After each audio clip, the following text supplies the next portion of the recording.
Kothamangalam municipal bus സ്റ്റാൻഡിലെ comfort സ്റ്റേഷന്റെ ശോച്യാവസ്ഥ പരിഹരിക്കണമെന്ന് ആവശ്യപ്പെട്ട് യൂത്ത് കോൺഗ്രസ് സമരം സംഘടിപ്പിച്ചു. കംഫർട്ട് സ്റ്റേഷന് മുന്നിൽ റീത്ത് സമർപ്പിച്ചായിരുന്നു പ്രതിഷേധം.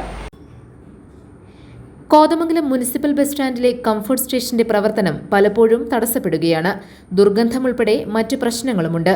ഈ സാഹചര്യത്തിലാണ് കംഫർട്ട് സ്റ്റേഷന്റെ ശോച്യാവസ്ഥ പരിഹരിക്കണമെന്ന് ആവശ്യപ്പെട്ട് യൂത്ത് കോൺഗ്രസ് നിയോജകമണ്ഡലം കമ്മിറ്റി സമരം സംഘടിപ്പിച്ചത്.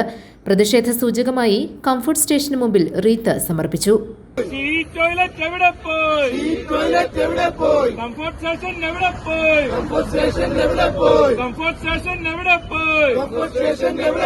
മറുപടി പറയൂ അധികാരികളെ, എവിടെ പോയി ശൗചാലയങ്ങൾ എവിടെ പോയി? സമരം മുൻ municipal vice chairman Prince Varkey ഉദ്ഘാടനം ചെയ്തു. നിയോജകമണ്ഡലം പ്രസിഡന്റ് എൽദോസ് എൻ ഡാനിയൽ അധ്യക്ഷത വഹിച്ചു. അനൂപ് ഇട്ടൻ, കെ എ റമീസ്, മുഹമ്മദ് റഫീഖ്, മേഘ ഷിബു, വിൽസൺ പിണ്ടിമന, ജഹാസ് ഹസൻ, അജ്നാസ് ബാബു, എബിൻ ചെട്ടിയാങ്കുടിയിൽ, ബേസിൽ കുരിശിങ്കൽ, ബേസിൽ എൽദോസ് തുടങ്ങിയവർ പങ്കെടുത്തു.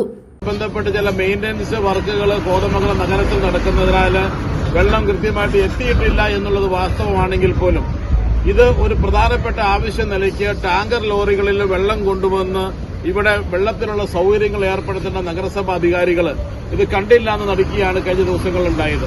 ഇതിനു മുമ്പും ഇത്തരത്തിലുള്ള പ്രതിസന്ധികൾ ഇതിനു മുമ്പ് ഉണ്ടായിട്ടുണ്ടെന്നുള്ളത് വസ്തുതയാണ്. അങ്ങനെ വെള്ളമില്ലാത്തൊരവസ്ഥ വരുമ്പോൾ സ്വാഭാവികമായിട്ട് നഗരസഭയ്ക്ക് ടാങ്കർ വാഹനമുണ്ട്, കുടിവെള്ളം ഈ വെള്ളം ശേഖരിക്കാനുള്ള സംവിധാനമുണ്ട്.